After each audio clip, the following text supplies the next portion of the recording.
Welcome to the Fearless Health Podcast with host Dr. Anne-Marie Barter. Thank you so much for joining us today on the Fearless Health YouTube channel. We are really excited to have you. And please remember to subscribe below and say hello, or also leave a topic that you want to hear in the comments. And we are going to do our very best to get to it and to cover that topic on the YouTube channel right here.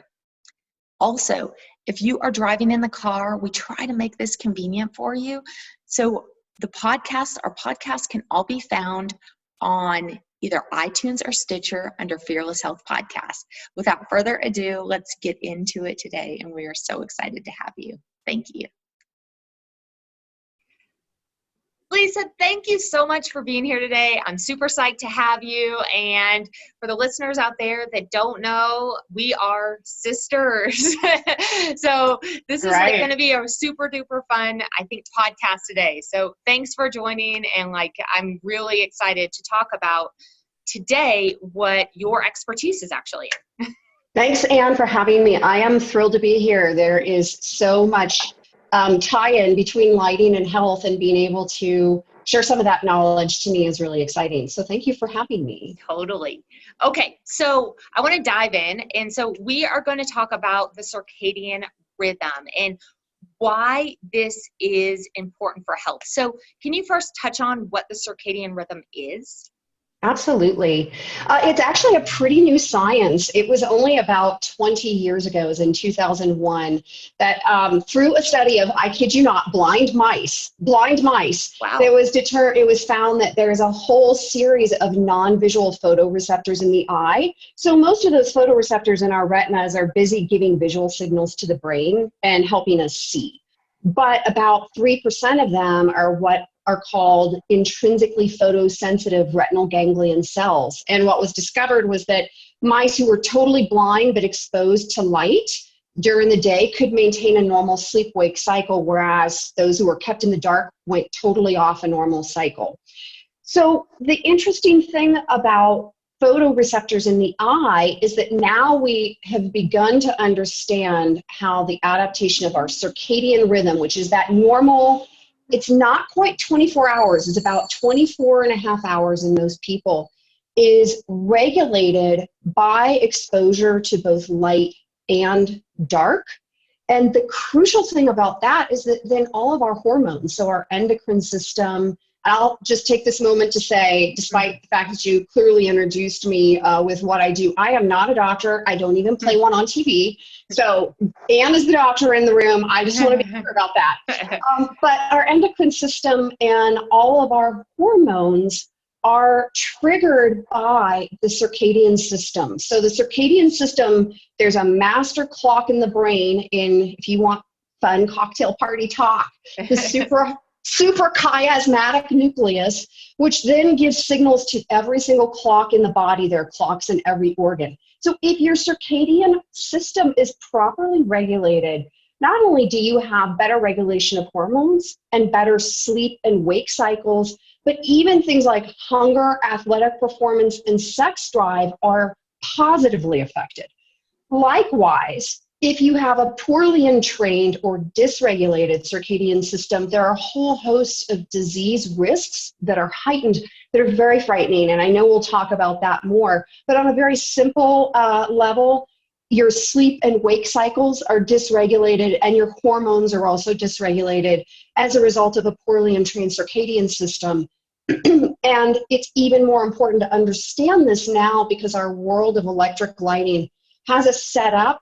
If we're not making conscious interventions like you and many of your listeners do on this podcast, it's really easy to have a poorly entrained circadian system because of the way that our world is lit right now. Okay. So I would say that's the big summary there, Anne. So when we're looking at a circadian rhythm, for example, what is an ideal circadian rhythm per se? Because I think people are like, well, I sleep, well, I wake, well, I go to bed at 3 a.m. in the morning and I wake up at noon. Like that's my circadian rhythm. So what is an ideal circadian rhythm? Mhm. There are different, what you're describing are called chronotypes. So chronotypes are, we often think of the early bird or the night owl, and there are chronotypes everywhere in between. Generally, there's a lot of research that shows that early birds, the people with that chronotype, actually have fewer incidences of health issues and risks than people who are night owls. However, we can shift our circadian rhythms by exposure to daylight. And so ways to do that, there's an interesting study that was done at CU Boulder not too long ago that took a handful of college kids who have completely dysregulated circadian systems, going to bed at 2 in the morning, partying on the weekends, hanging out on devices all the time, took them out in the backcountry and put them, they were backpacking. So they were just out in the backcountry for something like 2 weeks with nothing but sunlight. And if there was moonlight, they had moonlight, and then they had firelight. Their circadian rhythms all normalized into that normal 24-hour cycle with early wake and reasonable early to bed and longer duration sleep cycles than what most people normally experience. Okay. So you have somebody, I think that really sums it up so well. Like, you wake up with the sun, you go to bed when the sun goes down, like you want to be with the sun, right? And then you want to be with the moon, right? You want to be asleep when the moon is up, right? And so what are we seeing hormone wise? So, for example, if, when it gets dark, we naturally are secreting melatonin. And then when it's light out, so what are we seeing hormone wise, more specifically with melatonin and cortisol? And cortisol, sure. It's a gross oversimplification, but I would say that think of melatonin as the relaxation hormone that is associated with the body being in what we call biological darkness. And biological darkness is when our body is not seeing a source of light that tells it it's daytime, stay awake. And unfortunately, our devices are queued up in that wavelength. So we'll talk more about some of the specifics of this so that your listeners can really influence their environments positively. But from the standpoint of the conversation, melatonin production begins after the body. The stimulus of a circadian stimulus has been removed. So a couple hours after that, the body naturally ramps up with melatonin production, and that melatonin production continues to rise. In most people, it reaches its peak around 7 hours is what the research is telling us. So if you're less than 6 hours, there's a chance that you aren't reaching peak melatonin production levels. You want to get at least 7 hours of that full biological darkness. That doesn't mean you have to be sleeping. Ideally, because there are a host of regenerative processes in the body that are completely contingent on sleep. But like I said, I'm not a doctor. I don't play one on TV. But 7 hours of melatonin production, we start to see our peak immune fighting properties kick in.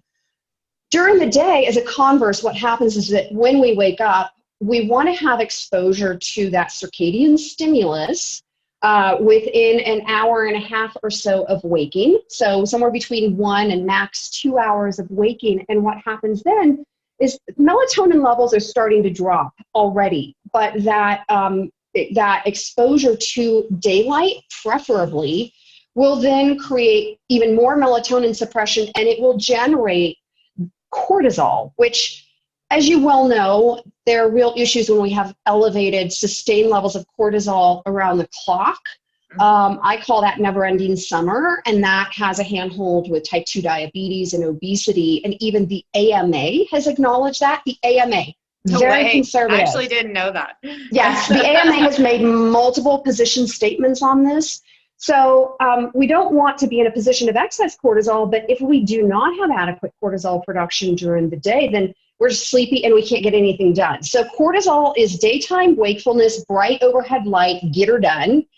And then melatonin is dark, rest, sleep, and regeneration. And there, as you can finesse, and there are all kinds of things with serotonin and other hormones that like I said, I'm grossly oversimplifying, but I think that's a really good way to think about the hormone balance. Yeah, I like that. And you know what's even more interesting to me nowadays is someone will say, oh, I'm not sleeping, or I'm not sleeping as well as I should be. And I'm like, how do you know? And they're like, well, my device is like in my bed with me, or it like bleeps on, or I'm not sleeping, or I'm like, oh, you can't do that.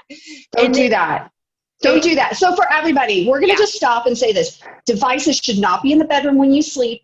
And if you need to have a device in the bedroom, like you need your kids to be able to call you in the middle of the night, that thing is across the room and it is face down, and you have the ringer loud enough that it'll wake you up. You're not relying on any illumination of the screen to do it. Get those things out of the bedroom. Yeah, absolutely. Because that is just, you do not sleep well. And I think another point that I think is so great that you made was, how some of these health conditions actually are affected by not sleeping. And we say, a lot of times in the alternative world, health practitioners focus on diet. You hear all these things about diet, but I will tell you, if someone is not sleeping, you will never, ever, ever fix them. Period. End of story. If that sleep-wake cycle is off, if they don't go to sleep, if they only sleep like 4 hours a night, if their sleep is not regulated, you are spinning your wheels 100%. So I think like that is a really excellent point that you made. Yeah. So definitely thank you. I want to weigh in and just give a little bit. I know you've got a question teed up, but I just have to share something with you, because this was a gobsmacker for me when I read it. Of course, like I said, the AMA has made multiple position statements about the disease risks associated with inappropriate exposure to light at night. And so that melatonin production piece that we were just chatting about, a really outstanding study was conducted in Japan. It's called the Osaki cohort study. So for the total geeks in the crowd, you can Google it. It was a 10-year period where 24,000 women in a normalized sample were studied over, like I said, 10 years. And they looked at the correlation of breast cancer risk for women who slept. They looked at the breast cancer risk over 10 years of all durations of sleep, but they drew the line at if you're less than 6 hours or more than 7 hours. That's where they found the real statistical change. What they found, and again, one of the things that the AMA has said is a real risk with exposure to light at night and lack of appropriate sleep is part of that, is breast cancer. Certain kinds of cancer are on these same pathways in the circadian system. So less than 6 hours of sleep a night versus more than 7 hours of sleep a night. Do you have any idea? Do you want to take a guess, Anne? Are you feeling like it's your lucky day? What was the conferred risk in terms of increased risk for those who slept less than 6 hours a night as it relates to melatonin production levels in this very, very extensive study? I'm going to take a stab and say 65%. Oh, ding, ding, ding, ding. Dang. She's in this world. 62%. Wow. That's like throwing back, 6 drinks a night every night. That's the same equivalency of conferred risk.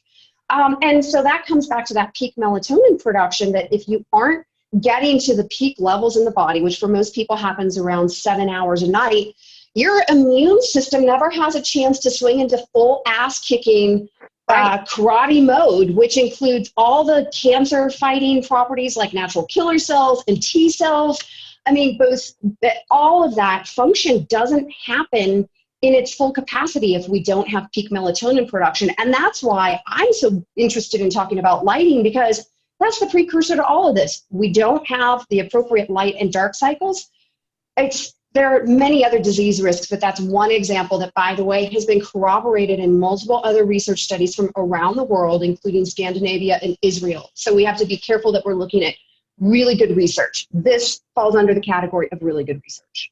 Yeah, and what's so interesting, and a point that I want to bring up is, especially in the winter months. So for example, we're in the winter months. It's getting darker early and earlier. We're not light here until 9:30 p.m. 10 p.m. right? So now it's starting to get darker a little bit earlier, and so now what do we see? We see people flip on the lights in their house and watch TV and watch the blue light.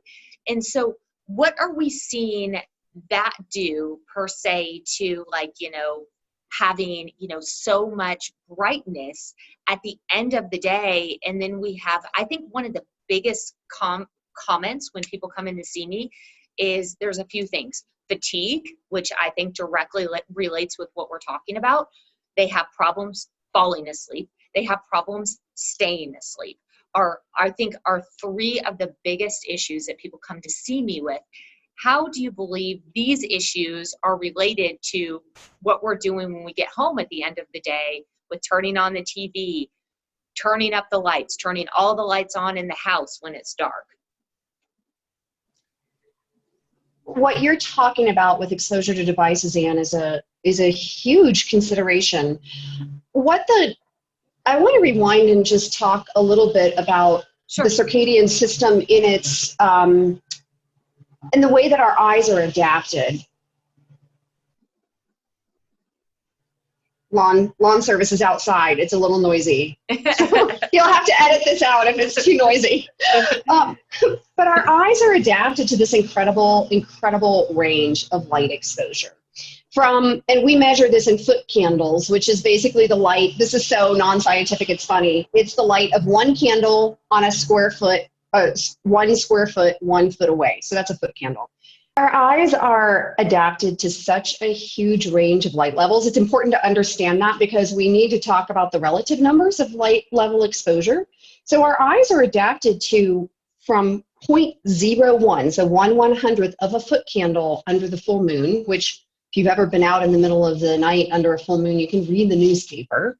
All the way up to bright daylight gives us about 10,000 foot candles. So check my math, but I think that that's a range of 10, it's a 10 million X. So we have this huge range of adaptation. What our bodies really need, our circadian system needs to be most effectual is to see those really high highs, 10,000 foot candles, but then equally to have those really low lows of, how crazy you are under the full moon? You know how much it makes you crazy? That level, 0.01 foot candles, is telling your body, hey, stuff is going on, wake up. So within that range, here's what we normally get in our interior environments.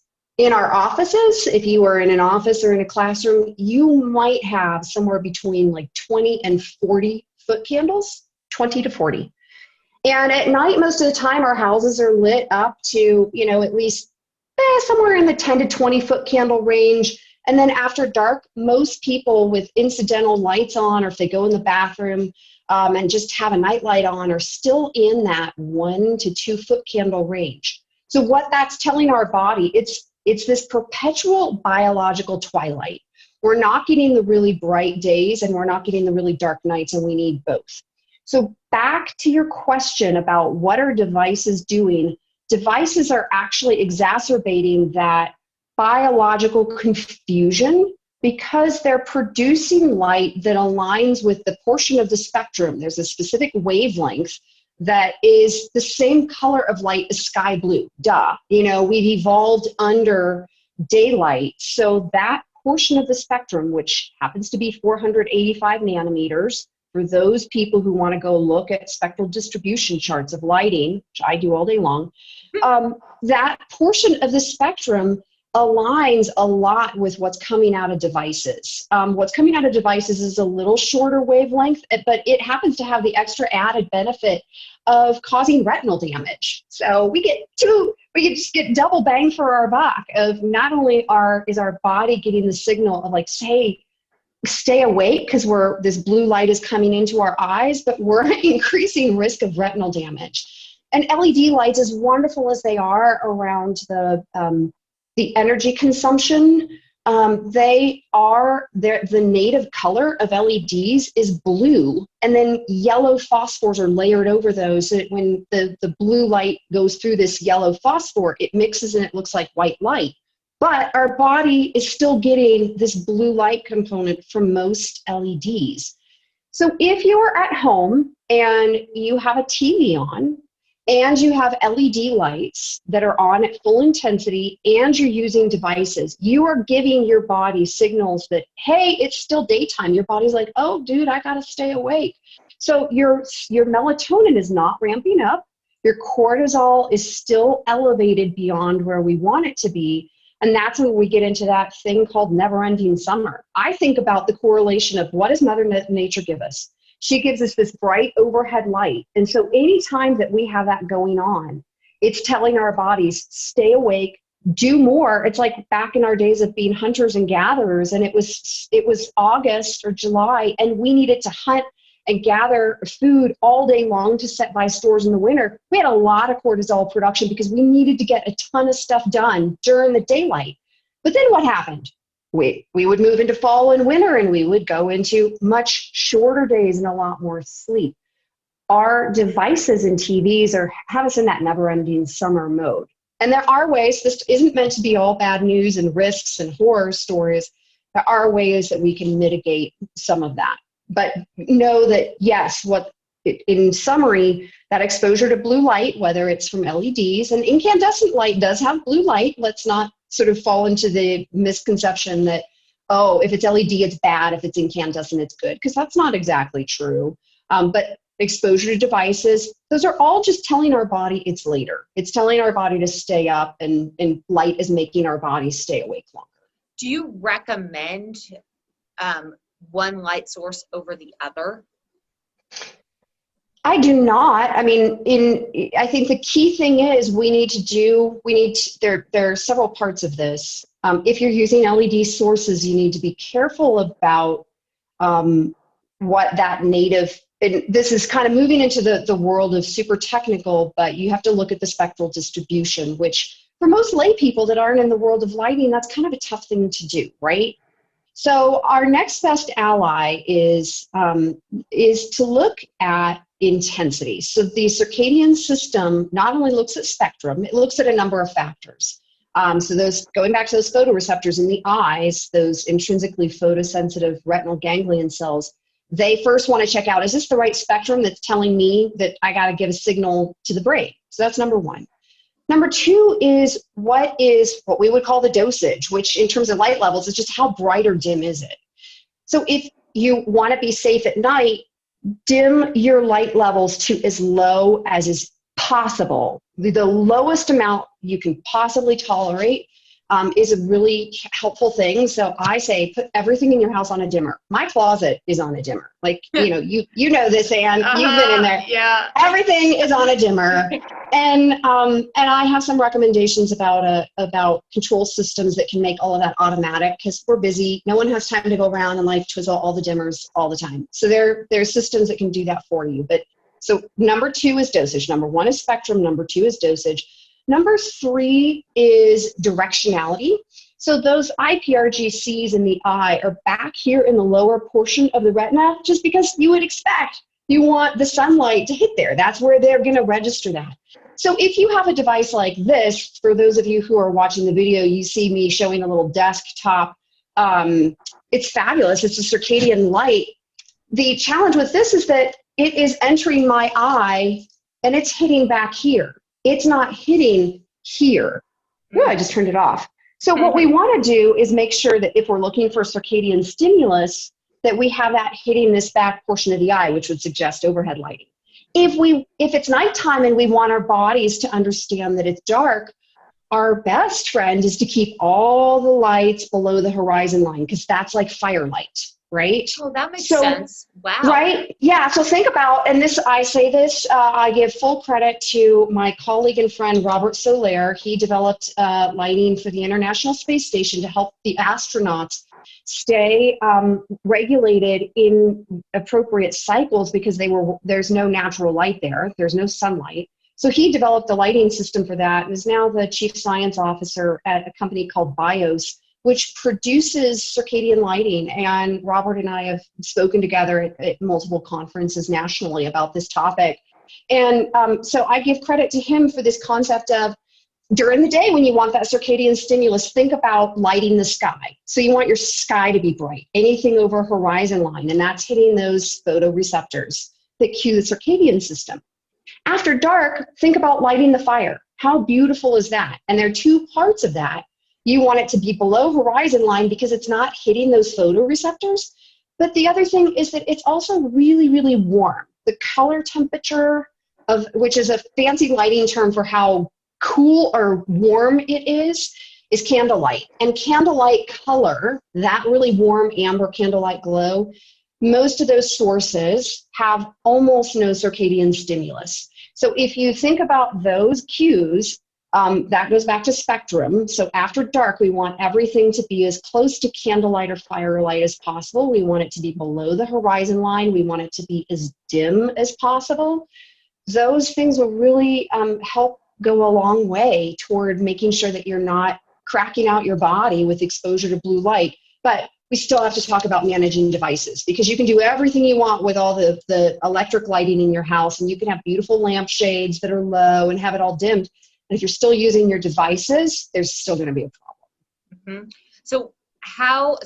So what I hear you saying is, hey, dim everything down, use candlelight, really kind of manage your devices. So how do we manage our devices to give us to stop the secretion of cortisol, so our body doesn't feel like it is daylight? Yeah, exactly. Well, here's the low-hanging fruit, which no one's going to buy into, but I got to put it out there anyway, which is just turn it off. Just get it out of the room. Stop using it. But listen, we all live in the real world, and I know that that's not an option. So there are a couple of tools that are really important. First of all, many people do use night shift on their phones, which is great. It's more visually comfortable. And I don't remember what the Android term is. Night shift is Apple, but those who are on Android phones will know what that corollary is. However, research has shown, and I looked at a paper yesterday that says this is changing brightness settings. So it goes back to what we're talking about, a dimming lights. But if you remember the first thing we talked about spectrum, it doesn't change the spectrum. So you're still getting blue light. So I'm holding up again, this is blue light source. This is like a daylight color. So I've taken, by using night shift, I've taken it from, and I'm just dimming this, which it's doing slowly on camera capture. I've taken it from super bright to less bright. Okay, so that's nice. However, we need to go farther than that. We need to remove that portion of the spectrum entirely. There is a program that is available for free that you can download on any computer. I think they now have a version that you can do on iOS devices, but I'm not positive. And it's called Flux. So you can find that at justgetflux.com. So it's justgetflux.com. And you just plug in your zip code and it extracts your longitude to understand what time sunset is, and then it'll shift the output of your devices to take out that blue light in an appropriate time before bed, and it'll ramp it right back up during the day. And you can manually override it, but that takes this. So this is the night shift non-spectrally tuned version to this as we get closer to sunset, which those of you who are not watching on YouTube, I'm showing a light that's getting gradually warmer, and then it finally takes it to something that's more of an amber light. And it's actually really relaxing. So I find if I have to do work after dark, it keeps me from feeling so crazy. So that's one thing to do. So manage your devices, turn down the brightness as much as possible, use night shift, use Flux, turn them off. And really, if you want to read before bed, which I do, I'm a reader, you can use just a regular hard copy book, or if you want to use an electronic reader, make sure to get one that has no backlight. And those are harder to find now, but I have one. I have a Kindle. It's an older Kindle where I just have my case has a little light that I pull out, and so it just concentrates the light right on the screen where I'm reading. And what's in the bedroom is this incredibly low level dimmed incandescent light to its bottom end, and it looks like candlelight, and it's low, like physically low, so that's that light the fire piece. And then in the bathroom, the lights are dimmed way, way, way down after dark, so I'm not going in and washing my face and then turning the light on and basically suppressing melatonin. The other thing about devices, and this is a little bit of a side note, but I had the opportunity to go to the National Institutes of Health in Maryland not too long ago and be part of the Health and Buildings Roundtable, where it's like top leaders from Harvard and Yale and the USGBC, and I'm there kind of going, well, thanks for inviting me. This is great. Glad to be here. I'd love to be here. Glad to be here. Hi, guys. Yep. Bye. Hi, Mom. I'll sign autographs. That's fine. I'll sign autographs. Just a few bucks. No big deal. But there was a whole group there that was talking about the risks of EMR and EMF, so electromagnetic radiation and electromagnetic frequency, of which light is a part of that. Light is the visual or visible part of the spectrum.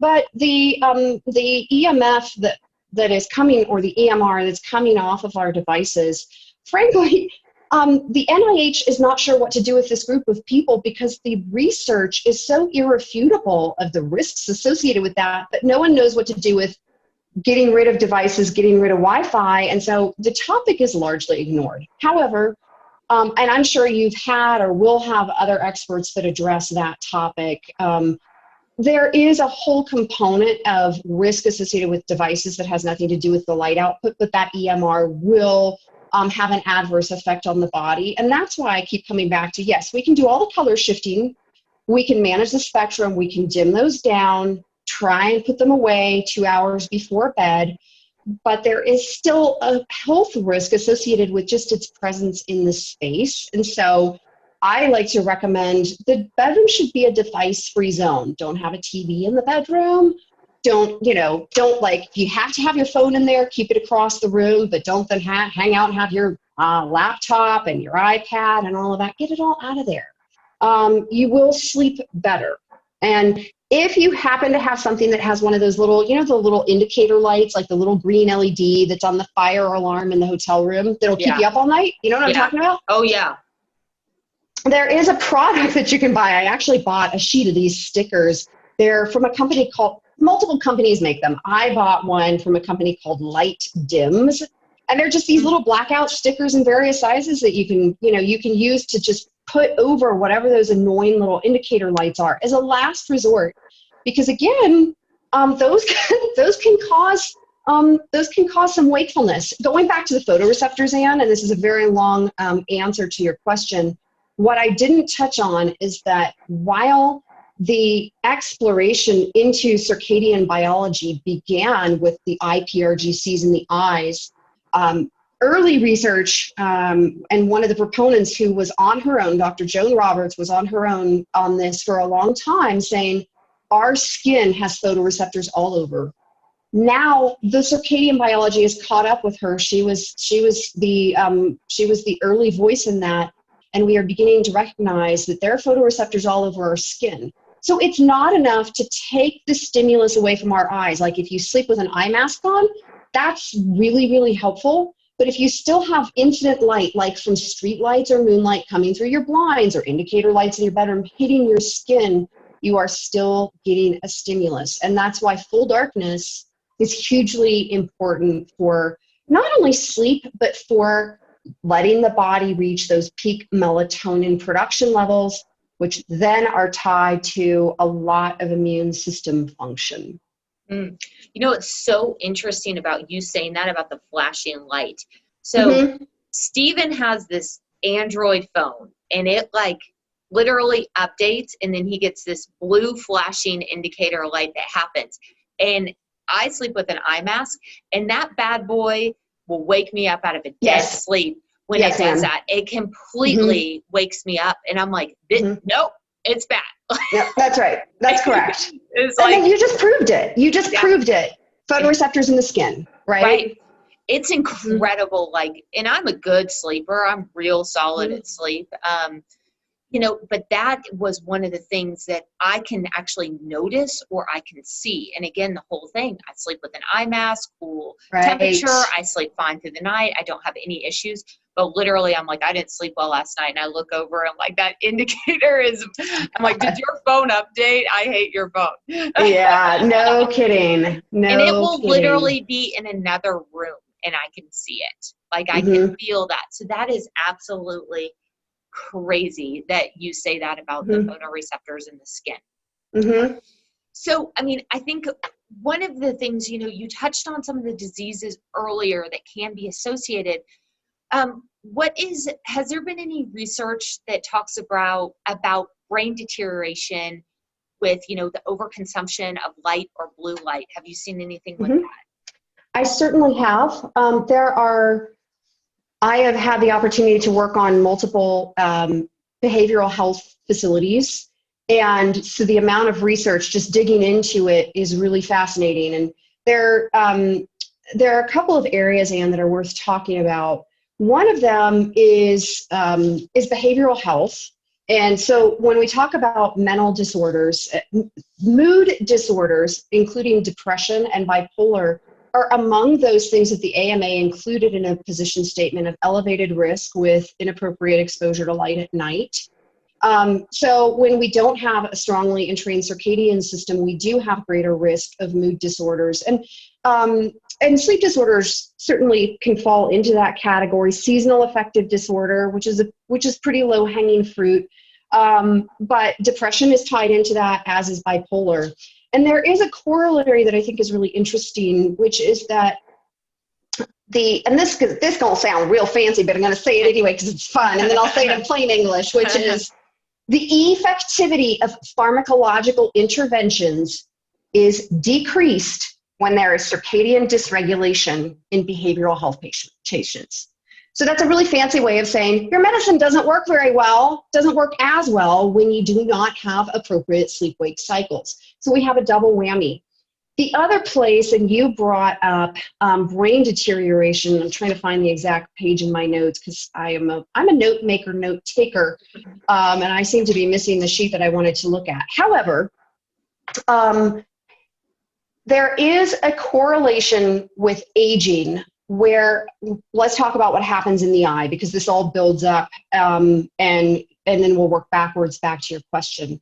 As we age, the lens of our eye thickens, hardens, and yellows. Good times. So when you think about something that's yellow, you know how if you ever wear yellow glasses, it filters out blue light. So there are even people who sell yellow glasses to filter out blue light for the blue light risks we talked about.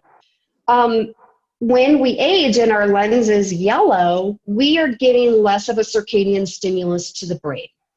So our eyes are disallowing us. The physical deterioration of our eyes is making it a lot harder for our brain to get the bright days signal with a strongly adapted circadian system or strongly entrained. Where that goes when we have circadian dysregulation is an increased incidence of inflammation and amyloid beta deposits, both of which are correlated with Alzheimer's or dementia. And there's an actual slippery slope where Alzheimer's is also correlated with more circadian dysregulation. So we have this whole vicious cycle that goes on. And for those people who are like, well, I'm not old, I don't have to worry about dementia, that's like a long ways away, and somebody will figure that out. I will tell you that for those of us who have interesting SNPs in our genetics, who have some interesting modifications, we're at higher risk of dementia. And so paying attention to circadian lighting right now just helps us be better positioned for long-term health.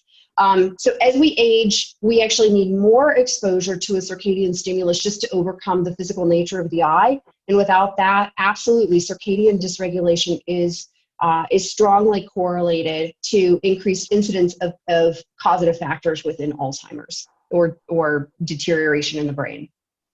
Do you know one piece of advice that I have to give in practice that I think is very basic, but people need to go outside in full sunlight? To me, it seems like, yeah, you should do this. But when I ask them about their activities or do they go outside, they're like, no.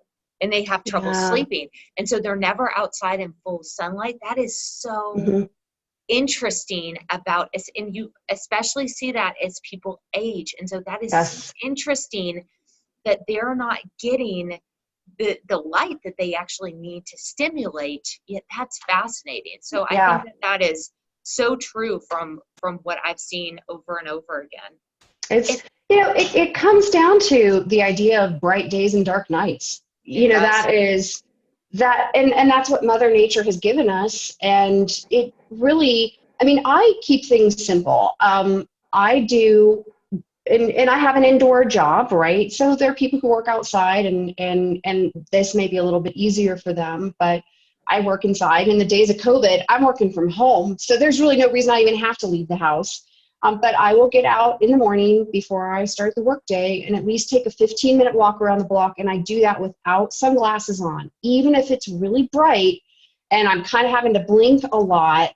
The risk of retinal damage or skin damage in that period of time versus the risk of a poorly entrained circadian system, which we didn't even touch on a number of the other diseases that, again, we go back to our most conservative governing body, the AMA.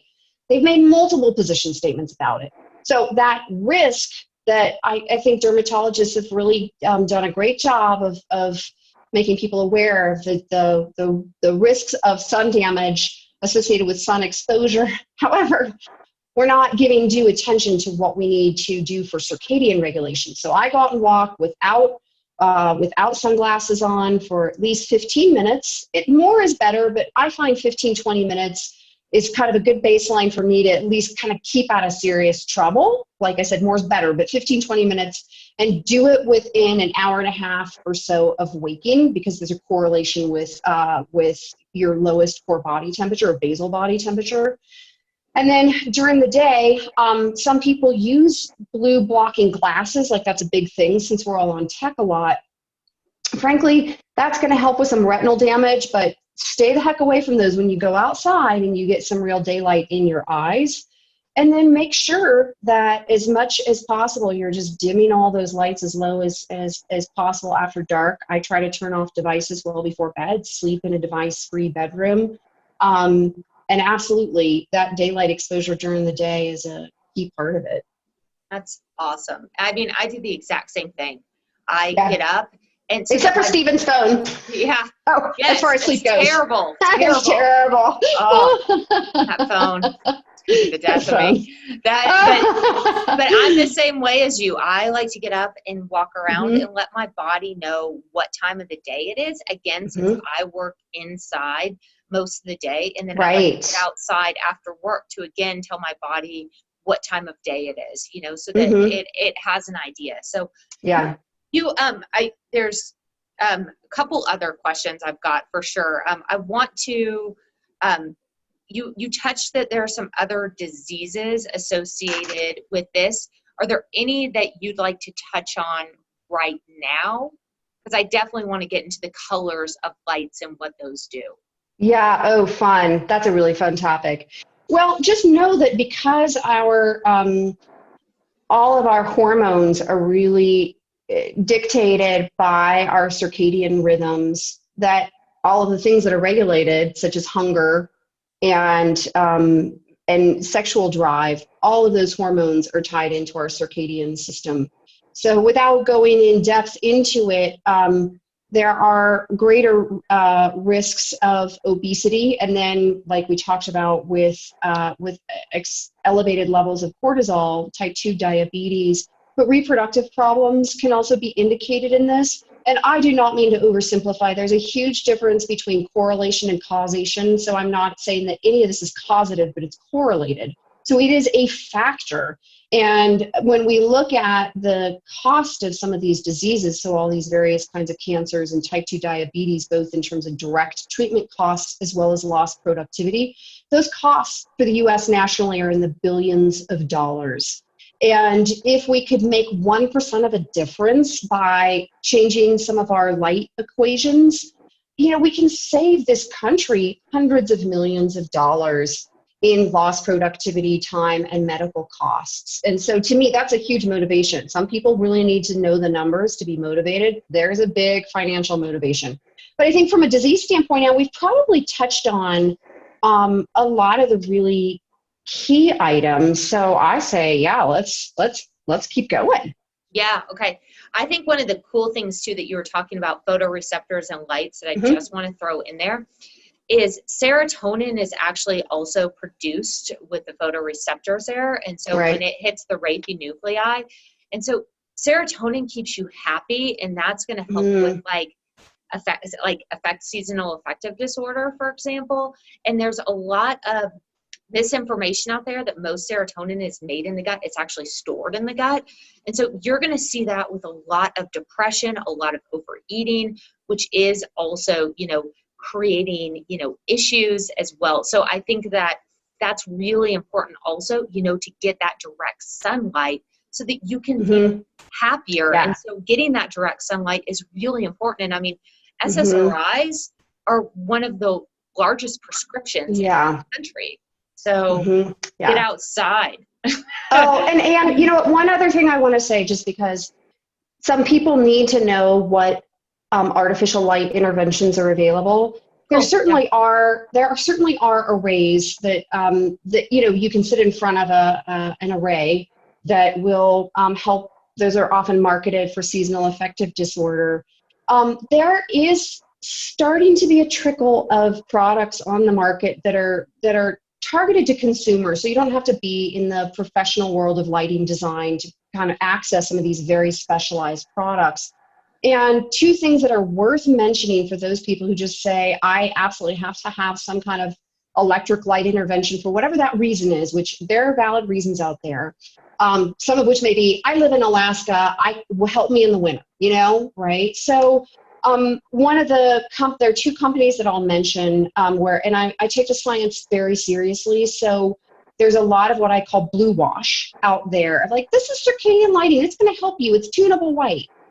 Unless the science is really sound, stay away. So two companies that are doing a great job. One of them is Health E. It's just health with a lowercase e at the end. And they make downlights and puck lights that are very accessible for the residential environment that do have a circadian stimulus in them. And then when you dim them, it takes out that portion of the spectrum. So this is the company that produced this light was produced by that company. This is not the product I'm talking about, but you can see the changing color here. This has no circadian stimulus in it. So that's one company. If you say, I just am so all in, I got to redo my whole house. In which case I'd say, call me, if you've got a big commercial office or something, call me, I'll do the lighting design for you. But the other product, and I'm going to swing this around. So again, those of you who are just listening in, I'm showing Anne my desk lamp, which is a beautiful Artemide Tolomeo classic Italian design. Love it. But what's inside of this is just an LED light bulb. I'll just hold this up. This is from that company, BIOS, that I mentioned, where my friend Robert Soler is their chief science officer. Looks like a standard LED light bulb. It is a little bit bigger. But what this does is the science behind this is that when it is on, which I'm going to turn this on full intensity in just a second. So this is on full intensity. It's a pretty cool color temperature, so it looks more like sunlight, and it is providing a lot of circadian stimulus. It has that spectrum that is telling my body it's daylight, wake up, be alert.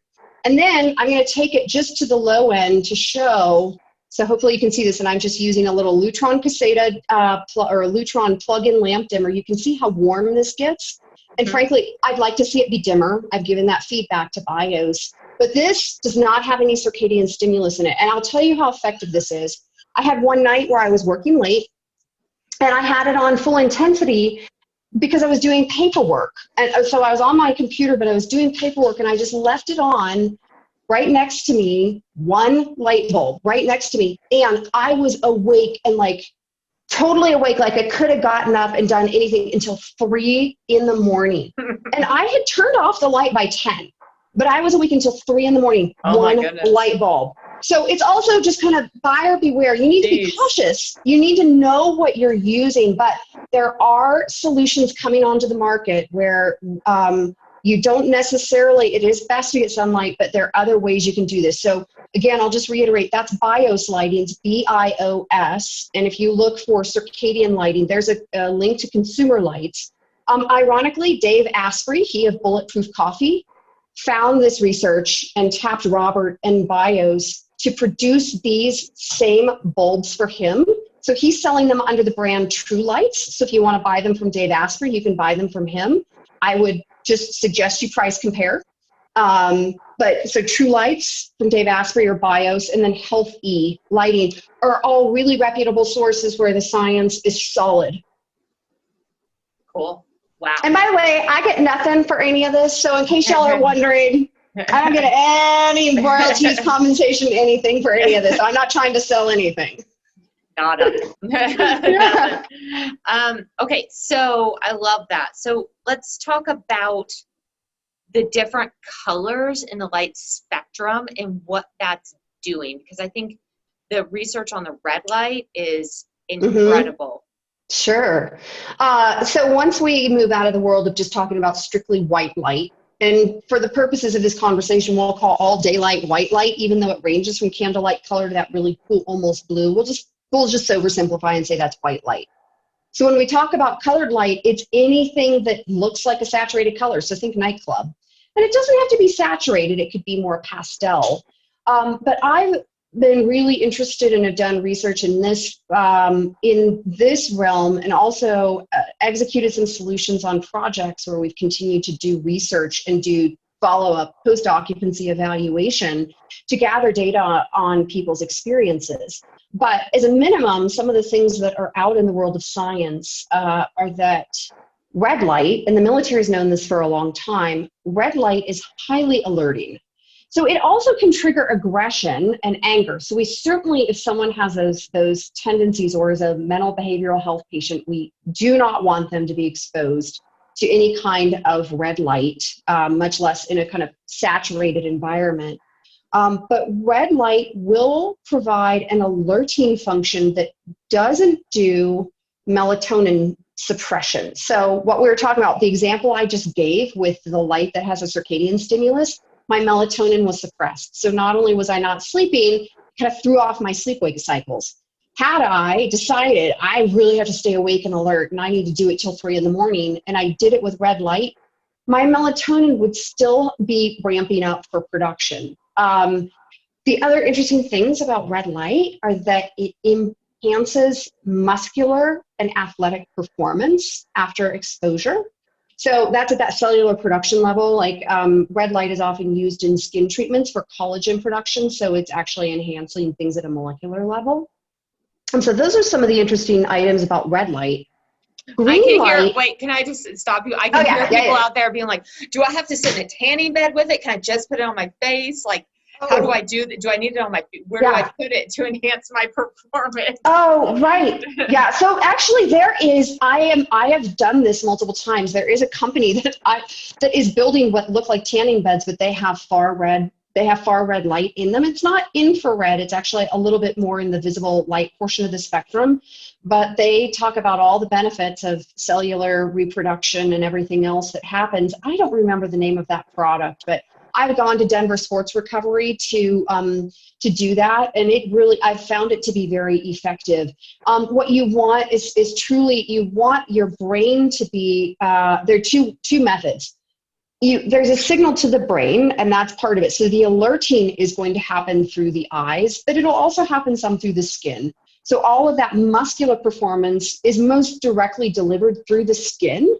So you would, in that instance, want to go for the whole kind of tanning bed type approach. What we've done in projects, because we're not putting tanning beds in behavioral health hospitals, is to create a room where we have these lights in the ceiling. There are also lamps, and Philips Hue makes bulbs that have this kind of spectrum. So you could put lamps or have lights in the ceiling in a small white room, and you could just saturate yourself with this light, or you could get a simple white, like a canopy over a bed and have some light bulbs that kind of create this tent effect. So you're really in an environment that is fully that color. There's actually a light therapist in London who has done that. She's done that for years. She has a tent with this really saturated color where her clients will go in and lay down, and she'll just move through the colors until there's something that they like, and then they'll just basically bathe in this color of light. So however you can bathe in a color of light is good. Cool. Very cool. Yeah. Yeah. And then do you want to hear about any other I do. colors? Green. Let's go green. All right. Here we go. Green. Green has been shown to reduce pain. So migraines are, there are clinical studies about that, reduction of migraines. And so for those of you who are into Shinrin-yoku, I think it's Shinrin-yoku is the name for it, forest bathing. I may have gotten that wrong. But I think that there's some data that shows that it's not just a psychological thing. The filtering of light and the green color of light has a specific neurological effect. And I assume some of this is associated. These things are all connected. But green light has been shown to reduce pain. I'm going to just see what other notes that I have. Yep. Oh, gazing at green light can stimulate production of enkephalins, an opioid-like chemical produced in the brain to reduce pain. So that's also been assisted in fibromyalgia, not just migraines. So that's an interesting little tidbit about green light. Awesome. I like that. That's really, really cool. And then what other colors are effective? Are there any other colors that you think are important? Like orange light? I mean, that's going to be more on the on the amber side. Amber side, like fire. Like firelight, yeah. Yep. I think the big one to address is blue light. Most people, it's funny because in this, with the post-occupancy evaluations from the spaces where we've utilized colored light, a lot of people like to go into a space and make it kind of like a nice aqua color or soft pastel blue. Oh, it's relaxing. Well, so there's a psychological effect of relaxation with blue light, and that is certainly it soothes the nervous system, but it's stimulating the circadian system. So that would be the caution, that when you're using it at a time where you do not want a circadian stimulus, you're going to get one. So use it at the same times that it would be appropriate to have exposure to daylight. But it is certainly very soothing to the nervous system. And there's not a ton of, actually it is being used quite a bit for disinfection. So those who are tracking on any possible solution to COVID and are worried about transmission of pathogens through surfaces, UV light has become this big kind of perceived panacea. And blue light actually has a similar function of killing pathogens. So, it's used in hospital environments for that purpose. Awesome. Is there anything that we didn't cover that's important to add here? Well, we before just kind of summing it up, because I know this has been a lot. It's been a really wide-ranging conversation, and it's a lot to take in. But one thing that I didn't talk about quite enough is the importance of lighting controls. So for those who are really serious about doing something in your homes, the first most simple step I would say to take, other than training yourself to just turn stuff off and get devices out of rooms and turn those off at night, is install dimmers everywhere. And I have a system in my house called Lutron Caseta. Lutron is the inventor of the dimmer. They came up with that in back the 50s, I think. And there are other home systems that allow you to control things with preset schedules, but I like Caseta because it's very reliable, and I can schedule my lights to dim through an app. And then of course I can schedule my porch lights to be on overnight at low light levels and then turn off at sunrise for security. So there are other added benefits, but automating some of these things is really helpful because, again, we're all busy people, and to have to go through and think about, oh, did I dim my lights? Well, that may not be part of how you want to spend your time. So having a system that does that for you is really useful. And like I said, I think that Lutron Caseta is good quality. It's what I use. I like it. And then they have these really cool, they make the best lamp dimmers ever. So then, you can control them with these little devices that just sit on tabletops, and it's, everybody will think you're really cool, which of course all your listeners are really cool. Awesome. Yeah. So controls are critical. Controls are critical. Right. But awesome. Otherwise, without a deep dive into the science and a whole lot more of the geek out there, I would say, I think we've touched on it a lot. And then, if your listeners give feedback that they want more, they want to know more, they want a round two, we can definitely go deeper on a lot of things, Ann, and I'd be delighted to do that. Awesome. Okay. Well, where can people find you if they want to get in touch with you too? Well, wait a minute. Hang on. Before we do that, let me just give you hold the phone. Hold the phone. Just do we're going to do the quick recap before that. Yeah, that sounds good. Okay. Okay. Yeah, perfect. And then, so here's the recap. Get ready. Bright days, dark nights. If you remember this, you're in great shape. So morning light exposure, You can use a wake up light. Changed my life. Love it, love it, love it. I have one from Philips. It's awesome. And then make sure that for those bright days, you are lighting the sky. So light above the horizon line, and you want it to be bright. Okay, so then we move on to dark nights. So for dark nights, dim lights as low as possible. Remember, light the fire. So light below the horizon line, really warm color temperature, candlelight color, and then sleep in full darkness. And P.S., that includes, so if you have kids or you, not you, Ann, but if anybody needs a night light in a room, make sure it's amber. You can use red, but I think it's a little creepy. It looks a little Amsterdam, so I recommend amber. If you really, really have to have a night light in a room, which in kids' rooms, I get it, that's the case. But sleep in full darkness, so we want to have blinds, we want to have shades, we want to make sure that we don't have stuff lit up in the room. And by the way, if you want to look at just a really awesome summation of some really great tips on sleep hygiene, Casper, the mattress company, has as good a list as anybody. And I look at a lot of science and a lot of research. So if you just Google Casper sleep schedule, you'll come up with actually a really outstanding set of recommendations. It's very easy to follow and understand. And then we want to make sure that we're managing our devices. So preferably they're off and out of the room. Let's try and have them off 2 hours before bedtime. Make sure that not only is night shift installed, we've got F-Lux on those, and keep them out of the bedroom, and then install controls to help you do it. That's the summation. Very good. Awesome.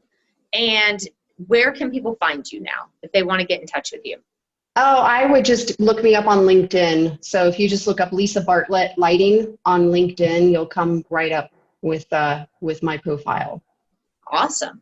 Well, thank you so much for being here. Thanks so much for giving great information, tips, and tricks to do this easily. This has been incredible. I think there was just a lot of usable information that most people don't know at all, or had no idea. That's right. Or had no idea that this was affecting anything. So I think that this was a really, really helpful interview. So thanks for being here. It's my pleasure. It's been a lot of fun, Ann. Thanks for having me.